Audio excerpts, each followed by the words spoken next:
This is Stacy McKibben with the Master Communicator podcast, where CEOs, senior leaders, and C-suite executives share their advice.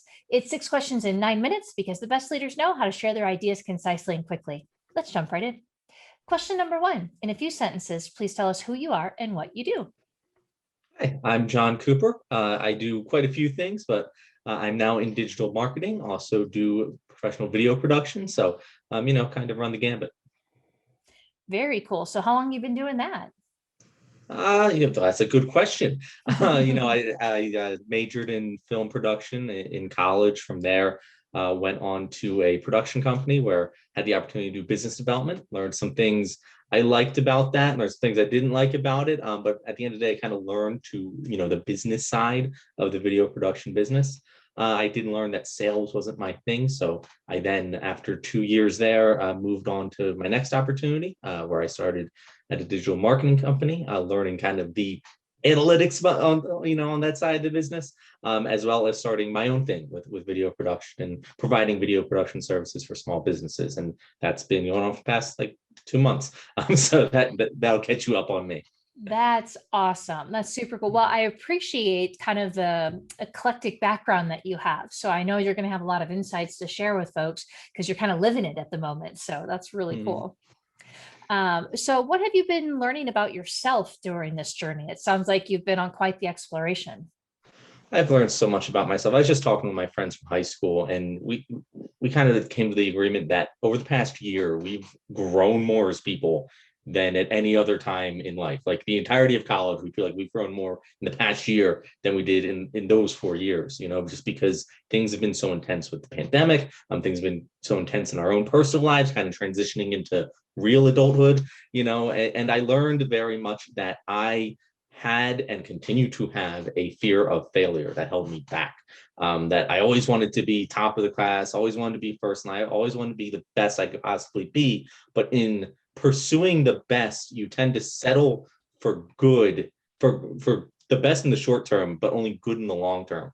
And what I learned is that I need to start failing more, being more willing to fail, being more able to put myself out there. That way, in the long run, I'm playing the long game, I have the best opportunity for success. That's pretty cool. So I'm actually hearing you say that you're kind of trying to fail on purpose in some ways, and more, it sounds like, from an emotional perspective, to get comfortable with it and to feel good about it, obviously to learn as well. But I hear it as almost an intentionality. Is that kind of what you're thinking? Yeah, fail on purpose might be a little harsh. You never set out there to be Well, like, oh, I'm no, going to but fail the heck out of this. But it is something that you have to intentionally be willing to fail. You have to realize that if you don't fail, you're great going to distinction. really fail. So you have to be willing to be like, hey, I don't know if I'm going to succeed at this thing, but we're going to do it anyway. Hey, I know that I'm going to make my first motion graphic, and it's going to suck. It's going to be terrible because I'm at the point where like I can tell the difference between quality and not quality. But in many areas, I don't know how to make that quality until I make really crappy things for a long time until they actually become at least passable in my mind. But the whole point, you have to be willing to make those crappy things or you'll never get to the good things. I love that. That's so great. So then I'll ask you, what's been one of your hardest lessons, or one of those epic failures, and how did you deal with it? Yeah, I'd say that like one of my biggest failures, and I don't like to call it a failure, but I feel like I really struggled for one of the first times in a real way after college, going into my first job. And it was for a multitude of reasons. It wasn't one thing. It was, I really struggled because that was my dog, I'm sure that picked up. Really struggled just transitioning into like adult life. Like living on your own in college is not the same as living on your own, like for real, and True. I moved to a new area, so I didn't have any like friends in the area, didn't have my family around to support me. I was in a totally new career while in the same, general industry. I was doing something completely new, learning that. And so I just found that I was learning so much at the same time. Nala, please stop that. I found I was learning so much at the same time that it was really struggle to, latch on to any one of them and really succeed. And eventually I did. But it really taught me that, hey, I survived through this kind of failure period. And I learned so much that I'm now using. Let's keep doing that. Let's keep challenging ourselves, rolling forward, because that's the quickest and easiest way to learn. It's amazing. I love all of that. And you make me think, so what would you say to some college kids or people coming out of college right now? What would you say to them coming out into the workforce? I mean, obviously, if you haven't picked up on the failure, thing, don't be afraid of that. But on top of that, I'd also say, I got the best piece of advice it was specifically for networking, and it was on my first day on the job from actually the guy who happened to be the mayor of the town I moved to. But he gave me this piece of advice, and applies in networking, but it also applies in life, your career in general. And that is,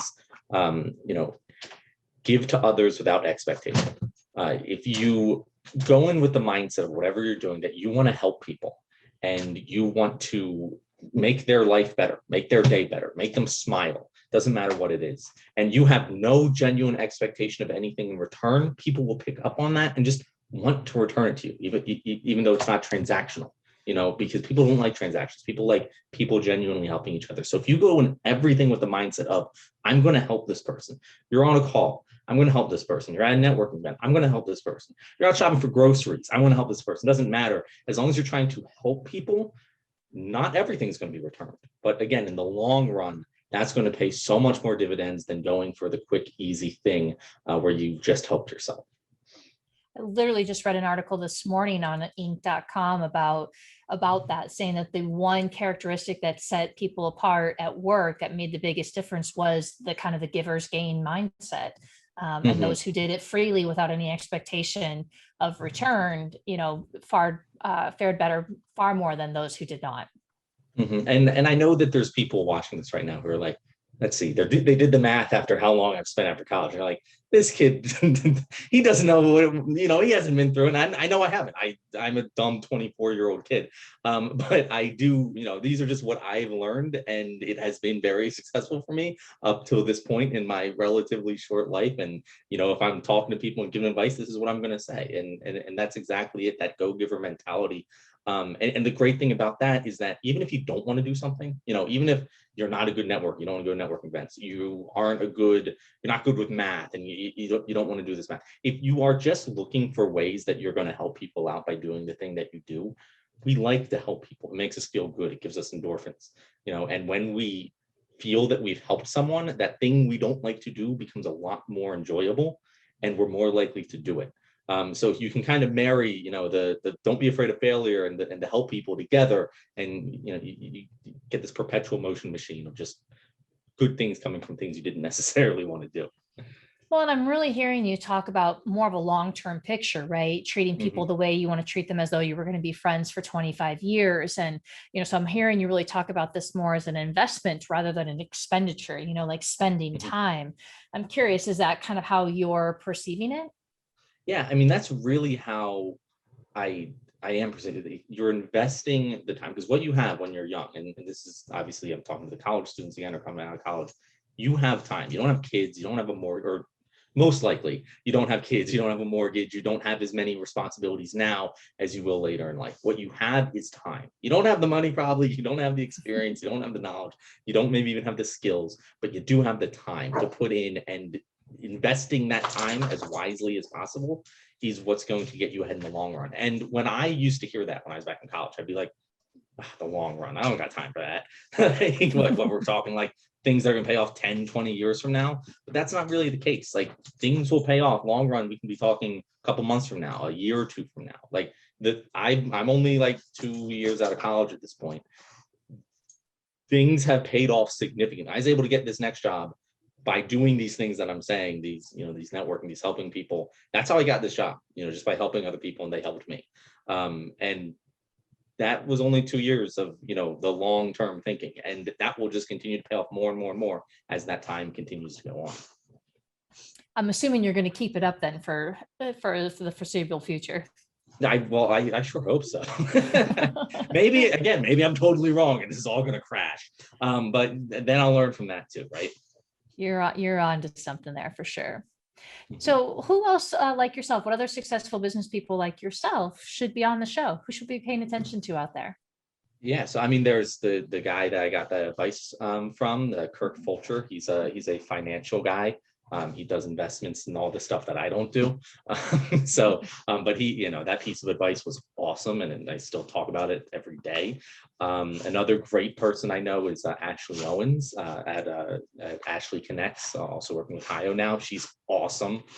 Just a power networker who's just embodying that, just always trying to help people. She's been a big inspiration for me early in my career. So those are two, examples of good people that I think would be great for this show. I love it. Well, thank you so much. And I'll reach out there and try to find them. So I'm Mhm. not shy. Yes. Well, it's been such a pleasure having you on the show. I'm curious if somebody wanted to reach out and introduce themselves, how might they go about doing that? Yeah, and I encourage them to do so. If you're listening to this right now and you're like, hey, I want to talk to this guy, please reach out. I want to help you. My email is probably the best way to reach me at Cooper King. That's COOPERKING 96 @gmail.com. Excellent. And audience knows I'll put it in the description so they can find you there as well. Well, it's been such a pleasure having you. I do hope you can come back and join us in the future for another episode. I'd love to have repeat guests on. I would love to be back. And maybe next time I'll tell my dog to not be so loud as soon as I start Nope, talking. nope, nope. We love the dogs in the background. It just makes us feel like we're all in the family. So it's all good. Of course. Thank you. Well, this is Stacy McKibben in the Master Communicator podcast. For more ideas and insights, please do go check us out at www.concilioteam.com. And we look forward to seeing you again next time. Take care. Bye.